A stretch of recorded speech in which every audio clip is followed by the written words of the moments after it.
Hello, I'm Jeff Small, and I'm excited to guest host this very special edition of The Income Generation.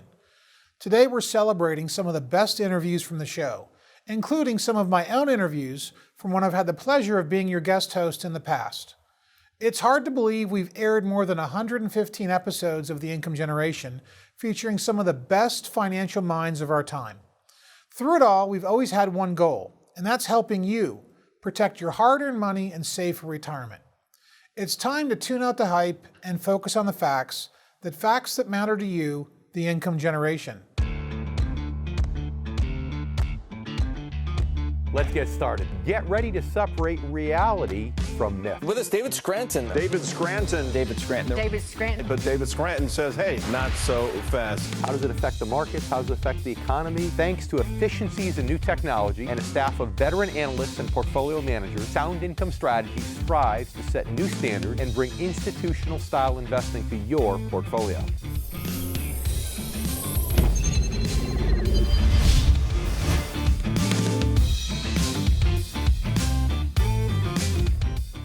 In January, we celebrated our 100th episode of The Income Generation. Since then, we forged ahead with new episodes aimed at keeping you informed about new developments in the financial markets and what you need to know to make smart decisions in today's new age of economic uncertainty. This week, we want to take a look back and remember some of our best guests, topics, and episodes. It was no easy task narrowing down the choices, but our main goal was to make sure we came up with another episode packed with insights and information still relevant and valuable to you. Today, we'll revisit several topics, including personal finance, the psychology of money and investing, retirement health and medical expenses, the financial media, corporate buybacks and debt, and of course, the ever-changing financial markets. Let's kick things off with some of our best discussions on the very important topic of personal finance. There's a phrase David likes to use a lot on this show, and that's, "Don't try this at home." He uses it to stress the point that the kinds of income-based financial strategies that he and I recommend for investors in or near retirement aren't easy. There's no cell phone app that allows you to actively manage a diversified portfolio of individual bonds. That takes a financial professional who specializes in income-generating strategies. However, there are things you can and should be doing on your own to help safeguard your financial future and achieve your retirement goals. I cover a lot of these topics in my book, an Amazon #1 bestseller called Turning Financial Planning Right Side Up. We've also focused on this topic in a number of shows dealing with personal finance and through guests who've offered a wealth of guidance on how to be a good steward of your own hard-earned money. One of those was the pit bull of personal development, himself, Larry Wingate, the host of A&E's Big Spender. Larry shared his thoughts on a personal financial challenge faced by many baby boomers today, forcing growing children to become financially independent.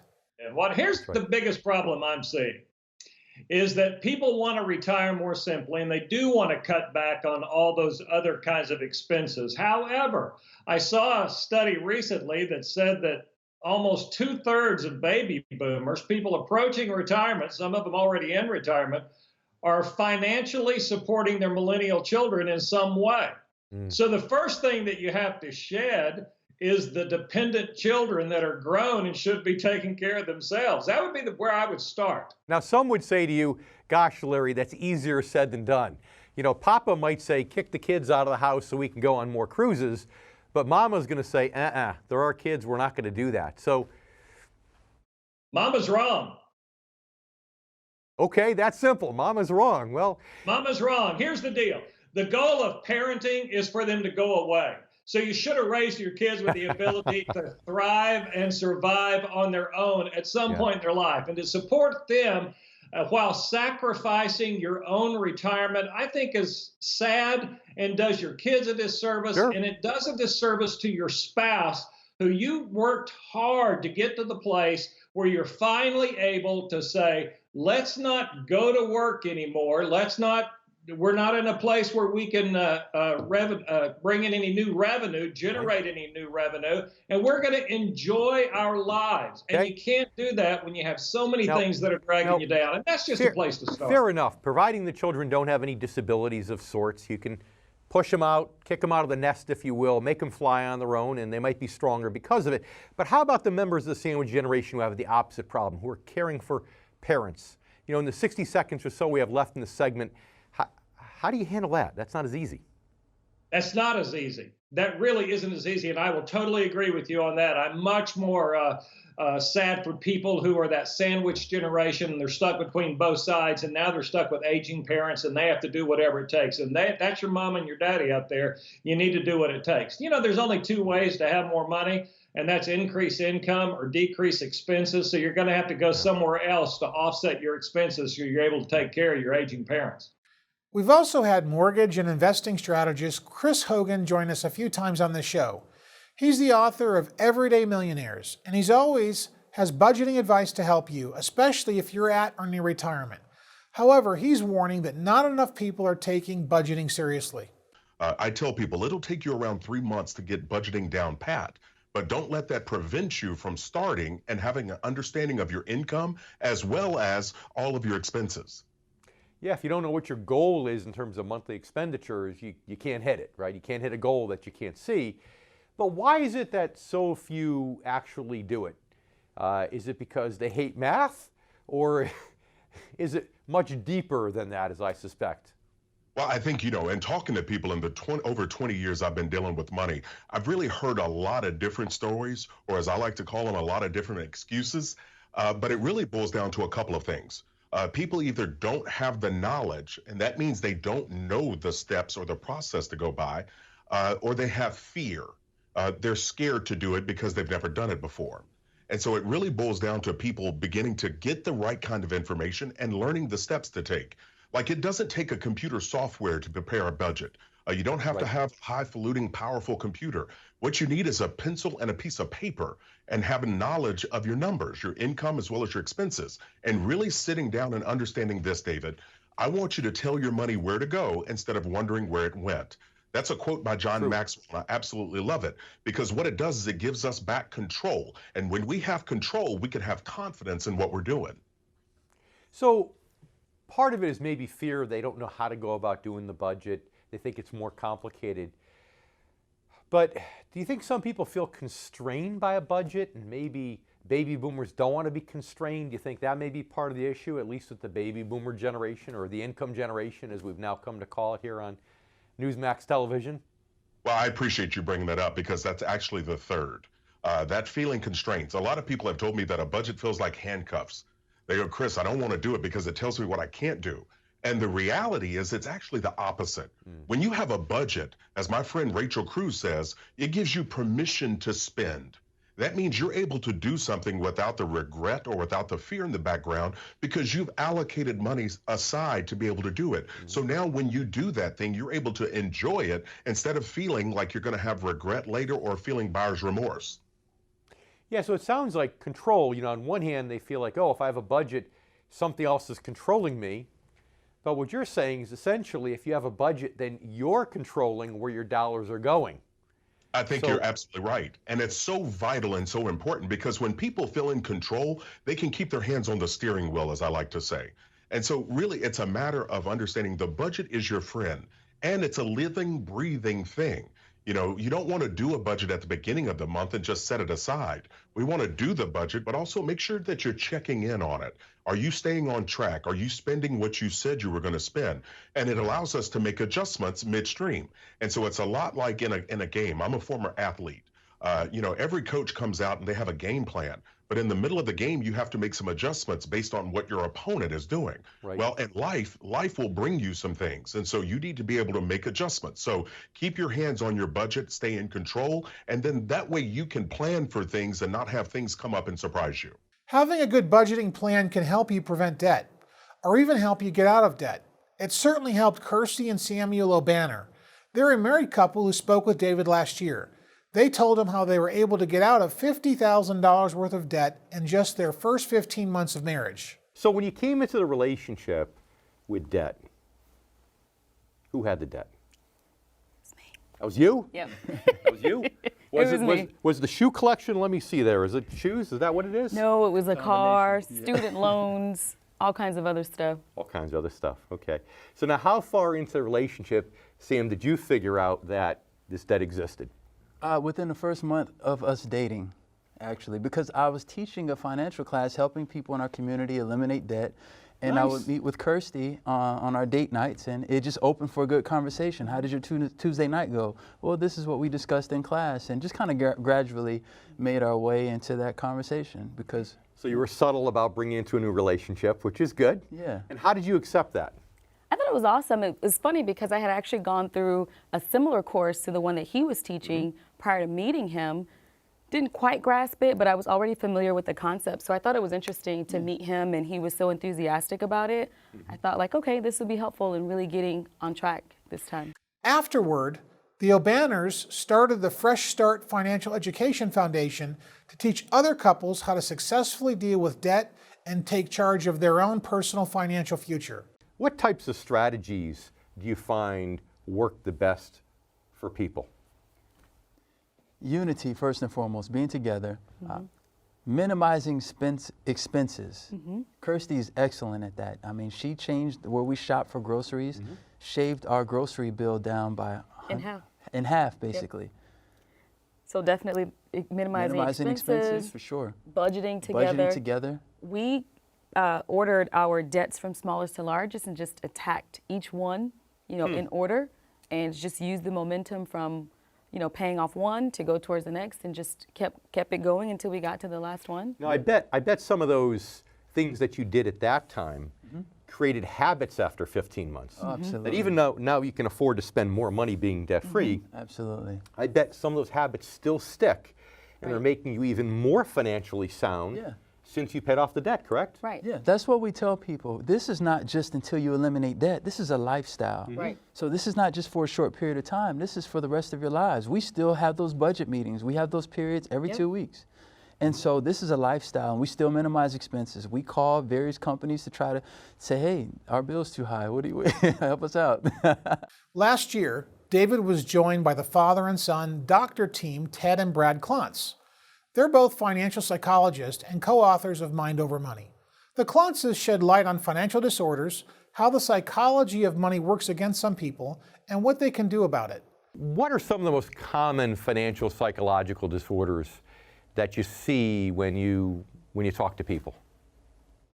Well, I would think that the primary one that I deal with are people who spend more than they can. And what I mean by that is they spend more than they can support.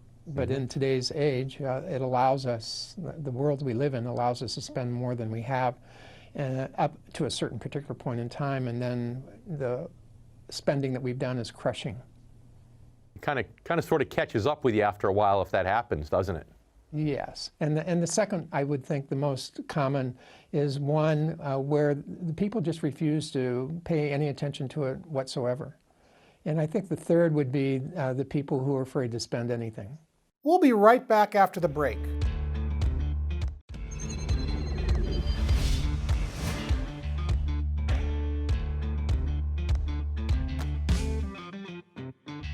Of all the things that can tarnish or even sabotage a successful retirement, one of the most common is health. That's because the issues related to health are usually too broad and complex for most people to prepare for.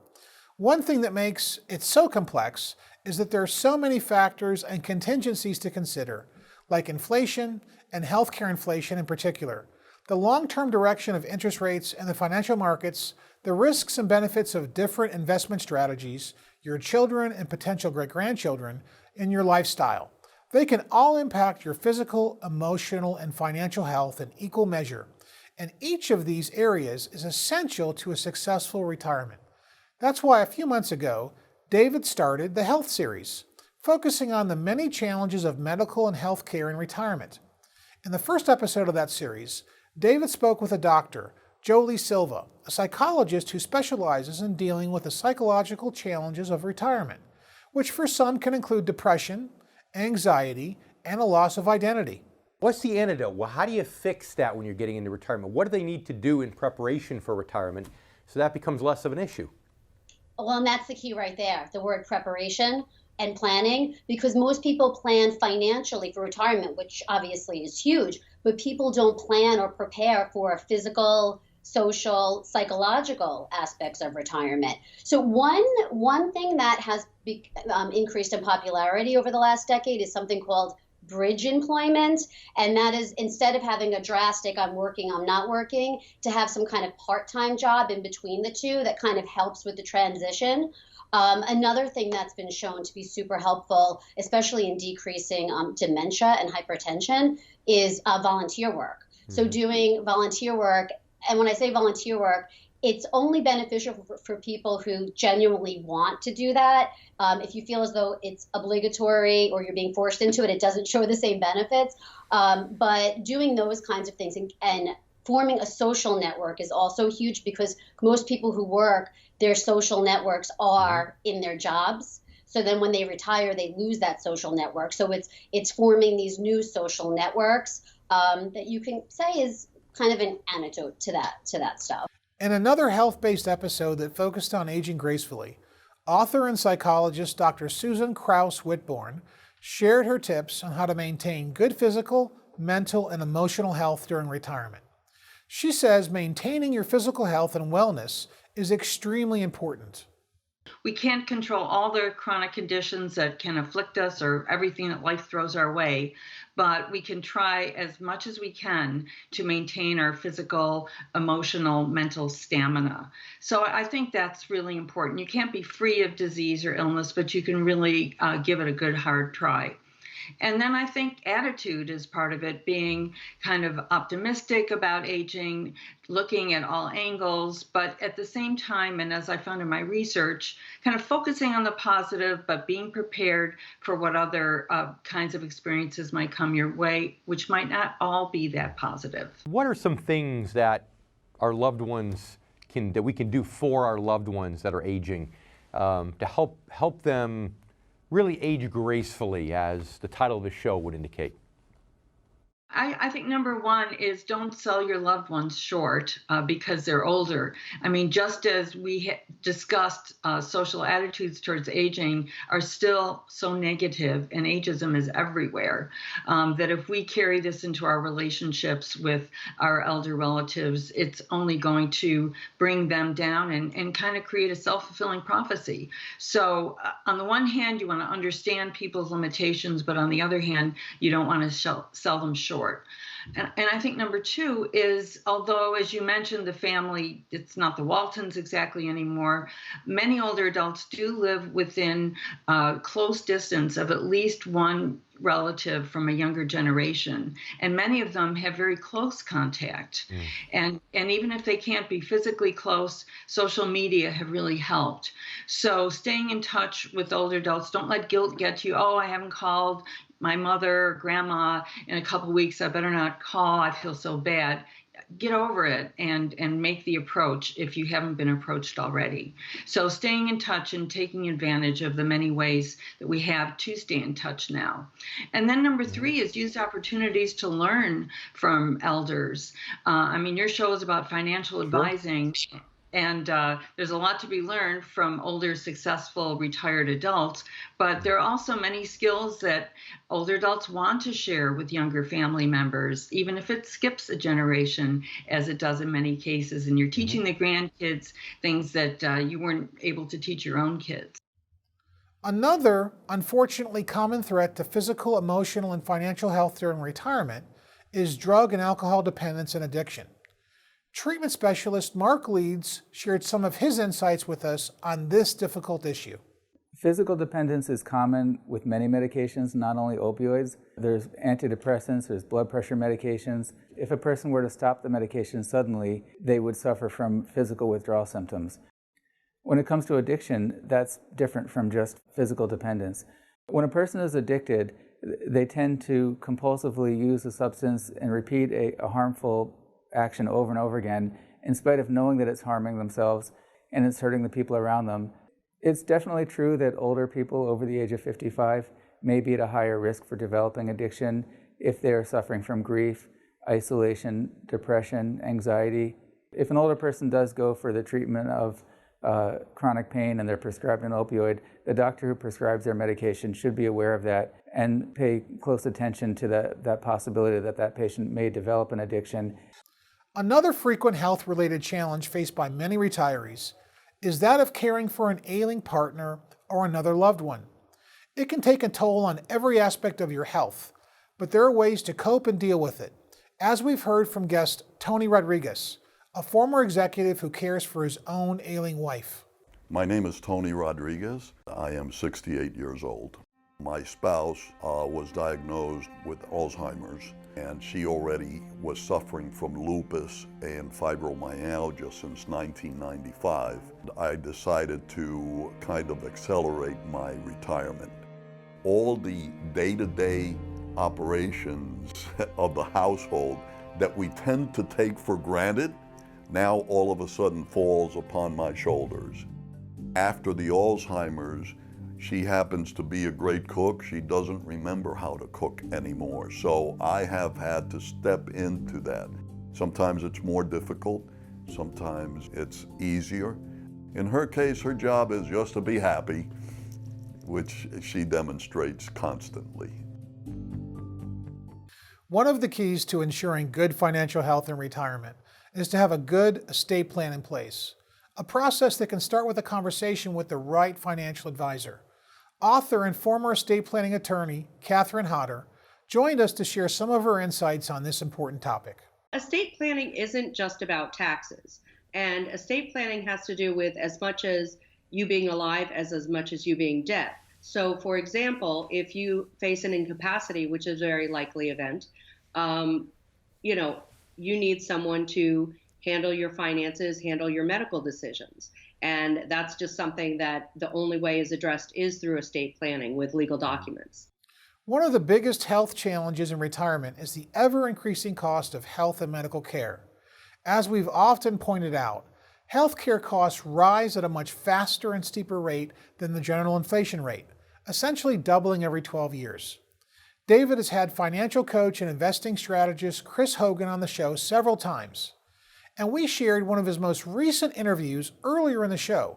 Here's what Chris says you need to be aware of when it comes to healthcare costs. I would encourage people out there just to be mindful of your coverage, understand what you have and what it protects. What are things that are going to be inside of your network and covered versus things that are out of pocket or outside of your network?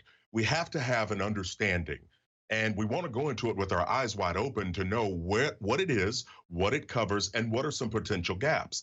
And I think the best way to go about that is to make sure you're educating yourself, that you're sitting down with an insurance professional to really understand what you have and what's available. We'll be back right after the break.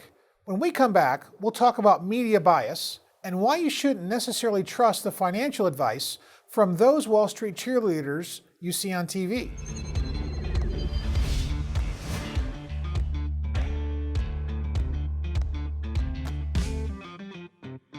For behind-the-scenes photos, retirement planning tips, and upcoming giveaways, follow the Income Generation Show on Facebook.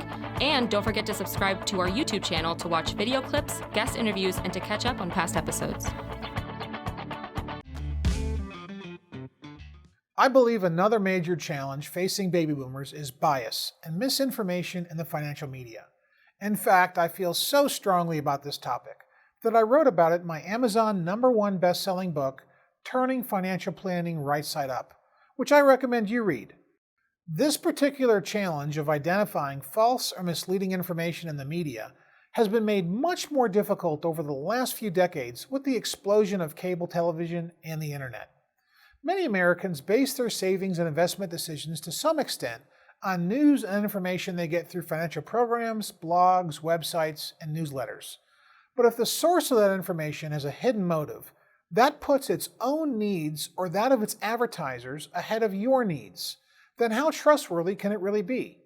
Just being aware of the prevalence of bias in the financial media and how it spreads throughout much of the financial services industry is a good first step toward protecting yourself from potentially harmful advice and information. Back in April, Dave spoke with Robert Kiyosaki, author of the best-selling Rich Dad, Poor Dad series, about his latest book, Fake. It addresses the problem of false information and ideas not only in the financial media, but in everything an entire generation has been taught about saving and investing. What does school teach you about money? Nothing. Balance a checkbook, big deal. FICO score, big deal. What we have to learn about today is debt, taxes, and crashes. You look at President Trump and myself, we're real estate guys. We use 100% debt. We pay no taxes legally, and crashes make us richer. And that's really what they should be teaching kids, but they don't tell you that. You've got to be very careful who you get your financial education from. My rich dad always said the reason they're called stockbrokers and real estate brokers is because they're more broke than you are. Sure. And you look at most school teachers are broke. So they should listen to programs like yours or mine or whatever, but better find out who's real and who's fake. That's the most important thing. As a pilot in Vietnam, I knew my instructors could fly because I flew with them every day. And as I got closer to going to war, my instructors got better. It's the same thing today. Choose your teachers wisely. Last year, entrepreneur and former Fox News analyst Tobin Smith returned to the show to talk about his book, Fear and Unbalanced. He says his book exposes how some TV producers are more interested in ratings and politics than in giving answers and objective information. Specifically is on what I did and what I was involved in at Fox News. I assume that a lot of your viewers are Fox News fans and watch, etc.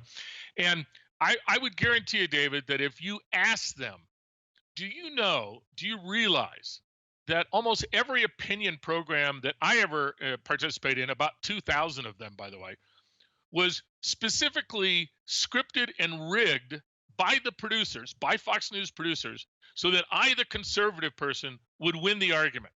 And they did it in a number of ways, starting with, did you ever notice that the liberal opponent of mine on Fox News was always a third or fourth string person? I mean, if you were a Democratic strategist, which basically meant you were an attractive male or female, but even better, attractive female, we put you on Fox. And then we gave you a subject like me. I run an investment research company, a hedge fund, a mutual fund, a macroeconomic research guy. And they would bring up a subject that was exactly what I do for a living, and that poor liberal person had no idea other than what the Democratic talking point was. But that was great, because if they brought up the Democratic talking point, we would hit our first mark of our performance art show, which was we wanted to get that person to stand up, David, and feel like they wanted to throw a brick through the television. That was exactly what people told me for years, that viewers would say, oh man, I just wanted to throw a brick. Well, if we got your blood going, and that liberal opponent put out these apostasies and heretical remarks against conservative ideology. Mm-hmm. And then I swooped in at the end and I said, listen, sweetheart, that's great. Let the big boy take it over here now. First off, you don't know this. Second, you don't know this. Number three, and I hit a couple of conservative ideological points. Boom. The reader at home, the viewer at home says, yeah, but Toby, you killed that libtard.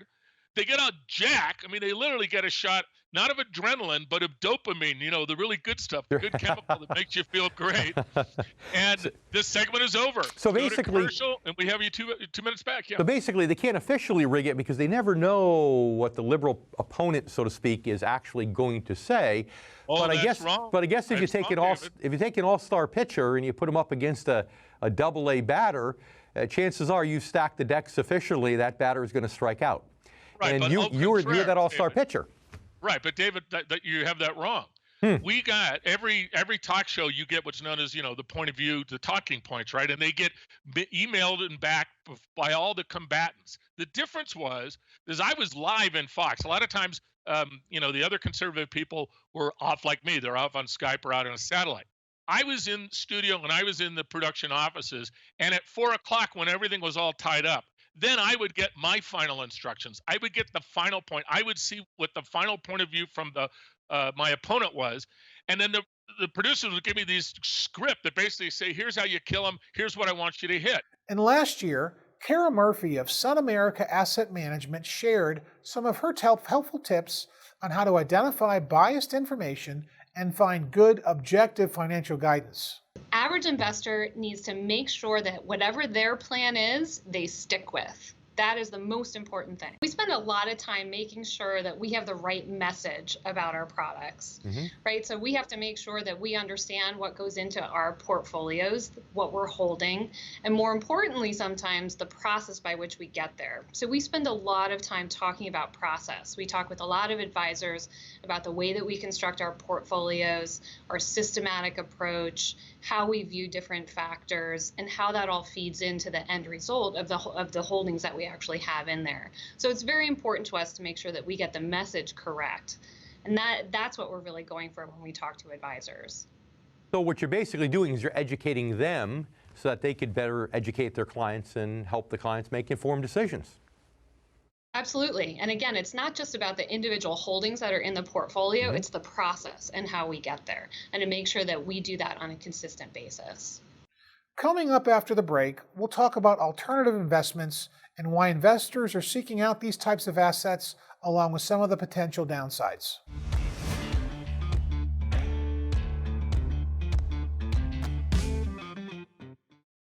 David J. Scranton, Amazon bestselling author, money manager, and national TV host, is on a mission to educate baby boomers about the need to shift from growth to income. If you're at or near retirement, focusing on income over growth can make all the difference in the quality of your retirement. Each week, David educates America on his Newsmax TV show, The Income Generation, where he provides special reports and more to teach baby boomers about the income model. Call now for a free copy of David's latest book. Go to soundincomestrategies.com/income to find out more. Read David J. Scranton's groundbreaking new book, Return on Principle: 7 Core Values to Help Protect Your Money in Good Times and Bad. Discover practical solutions to the financial challenges facing today's generation of retirees and near retirees. Learn the truth about Wall Street, the financial media, and the secrets they try to hide from everyday investors. This isn't just another book about investing. Working Americans who have lived through 2 major stock market crashes and the worst financial crisis since the Great Depression in the past 16 years don't need another book about investing. David Scranton's approach to financial planning is a holistic system designed for maximum protection, strategic growth, and reliable income regardless of market conditions. Stop planning for retirement with your fingers crossed. Read Return on Principle: 7 Core Values to Help Protect Your Money in Good Times and Bad. Available now. If you're near or in retirement, head over to theincomegeneration.com and download your special report written specifically for the needs of the income generation, again, those born before 1966. I'm David Scranton, and you've been watching The Income Generation. We'll see you all next Sunday.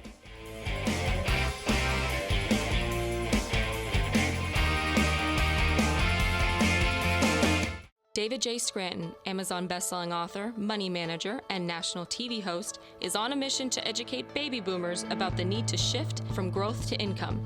If you're at or near retirement, focusing on income over growth can make all the difference in the quality of your retirement. Each week, David educates America on his Newsmax TV show, The Income Generation, where he provides special reports and more to teach baby boomers about the income model. Call now for a free copy of David's latest book. Go to soundincomestrategies.com/income to find out more.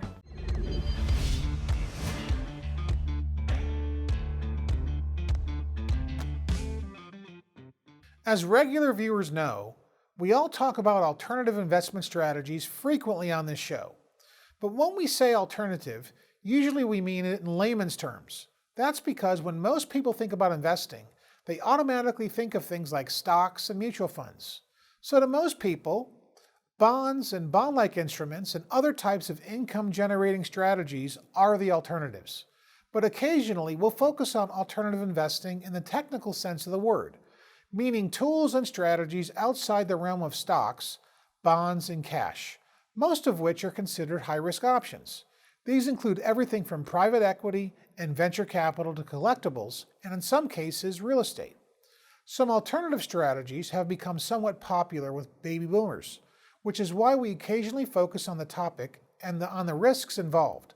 Last year, for instance, Paul Bishop, a senior economist with the National Association of Realtors, joined David to talk about opportunities and risk in the real estate market. If you look back over the last several years, home builders were not able to build nearly as many homes as needed, and so they're just now trying to catch up after years of really subpar building levels. And one of the results of that is there just is too few homes available for sale on the market at virtually all price points, and so it's putting a lot of stress in different areas of the market. And most buyers in just about every part of the country are seeing and feeling that.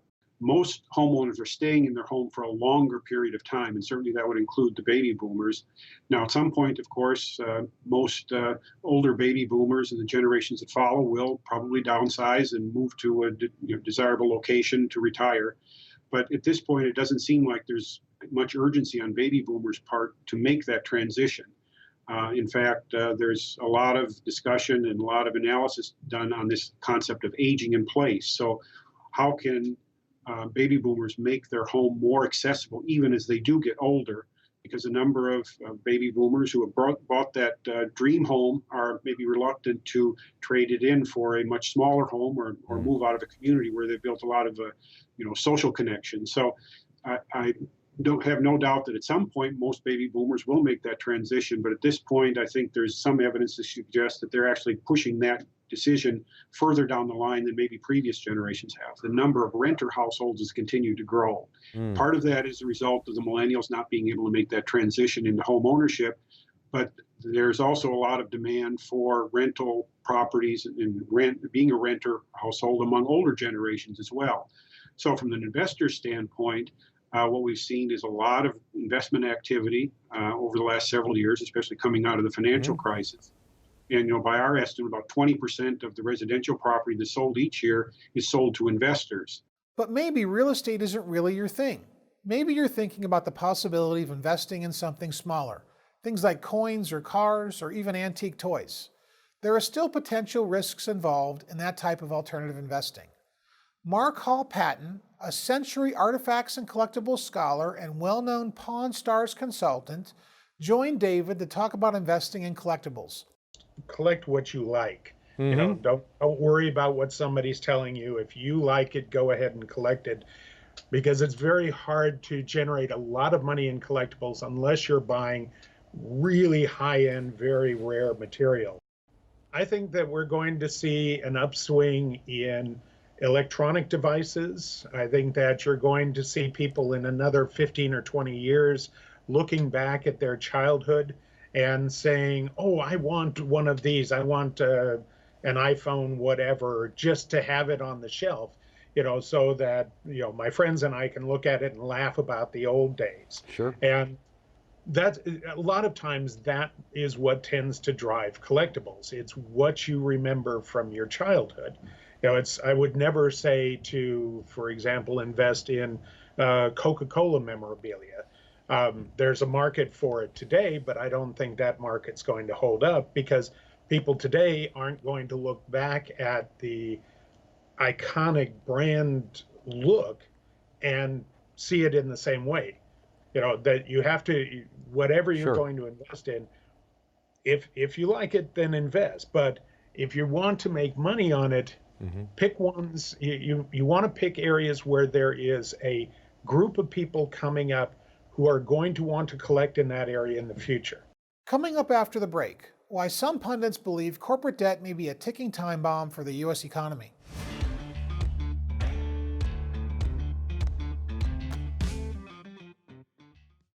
If you're near or in retirement, head over to theincomegeneration.com and download your special report written specifically for the needs of the income generation. Again, those born before 1966. I'm David Scranton, and you've been watching The Income Generation. David J. Scranton, Amazon bestselling author, money manager, and national TV host, is on a mission to educate baby boomers about the need to shift from growth to income. If you're at or near retirement, focusing on income over growth can make all the difference in the quality of your retirement. Each week, David educates America on his Newsmax TV show, The Income Generation, where he provides special reports and more to teach baby boomers about the income model. Call now for a free copy of David's latest book. Go to soundincomestrategies.com/income to find out more.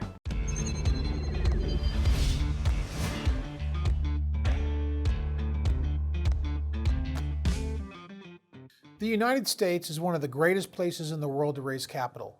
and we raise capital in many forms. But we may be coming to a saturation point for the expansion of debt and the raising of capital, and to a tipping point in the expansion of corporate debt.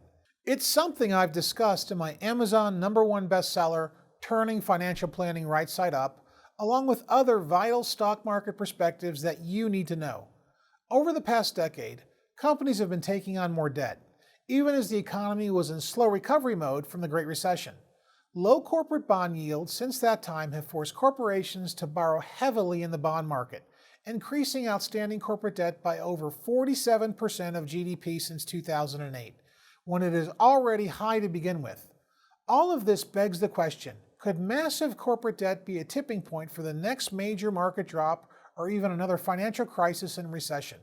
Some say yes, especially when considering the debt problem alongside so many other unstable factors weighing on the financial markets and global economy. Making matters potentially worse is the fact that corporations have been using the proceeds of their borrowing to boost their stock prices through corporate share buybacks. As they relate to debt, some believe that buybacks further weaken what some people say should be the real measure of a strength for the company, its balance sheet, not its earnings. As bond specialist Jeffrey Gunlack of Double Line Capital put it, the balance sheets of corporations are balanced on ever-dwindling equities as they buy back shares and increase their leverage ratios, and that's not good. I spoke with Arthur Hogan, the Managing Director and Chief Market Strategist at National Holdings Corporation, to get his take. Here's what he says you need to know. I think there's three things to think about, and there's some misgivings about what buybacks mean. Now, buybacks in and of themselves aren't necessarily a bad idea. If a company actually has excess profits and doesn't have another productive use for it inside its company with a good return on investment, they should return that capital to its investors. Those investors then take that capital and find better investments to make in other companies. So that's the simple economics. Where it becomes bad is two ways. First and foremost can be timing. Companies can do a very bad job of repurchasing their own shares, buying at peaks in a downtrending market, and actually waste a lot of capital, and that's probably the most common. The other is if there's any malfeasance in the use of this. Perhaps a company decides to buy back shares in front of its earnings, or to buy back shares in front of an options expiration for management compensation. Those are things that are the exception, not the norm. But I think in general, buybacks have increased and set a record last year for two main reasons. We had a new tax bill, so there was a lot of cash that was brought back in overseas, and the market capitalization of the overall market was much larger. So when you think about the buybacks in proportion to the market cap, they've been about the same for the last 10 years. Coming up after the break, I'll share some of my final thoughts on our guests and the topics we've discussed on today's show.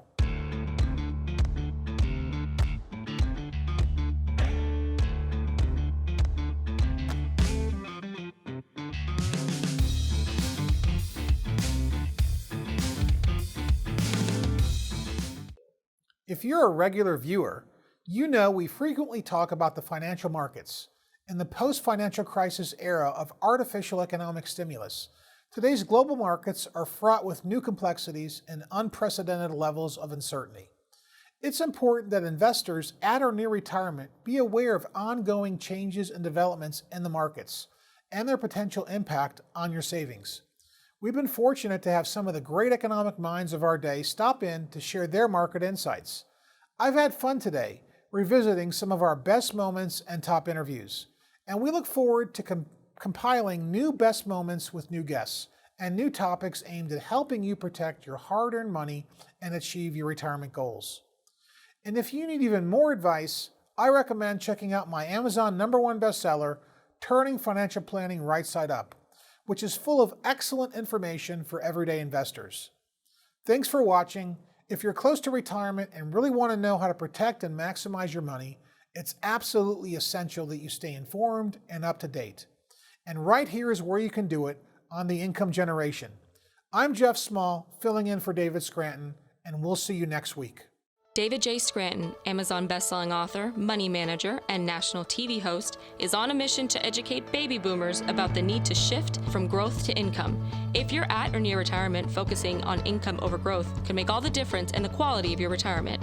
Each week, David educates America on his Newsmax TV show, The Income Generation, where he provides special reports and more to teach baby boomers about the income model. Call now for a free copy of David's latest book. Go to soundincomestrategies.com/income to find out more. If you're not using someone who's well trained in fixed income and you're born before 1966, it may just be time for you to break up with that advisor and move on. I would suggest someone who will care for you through these important years of your life. If you need help finding someone, call or write us. I'd also like to remind you of the special report entitled The Income Generation. This is available free to you, our loyal viewers, online. If you haven't downloaded your report, pick it up after the show.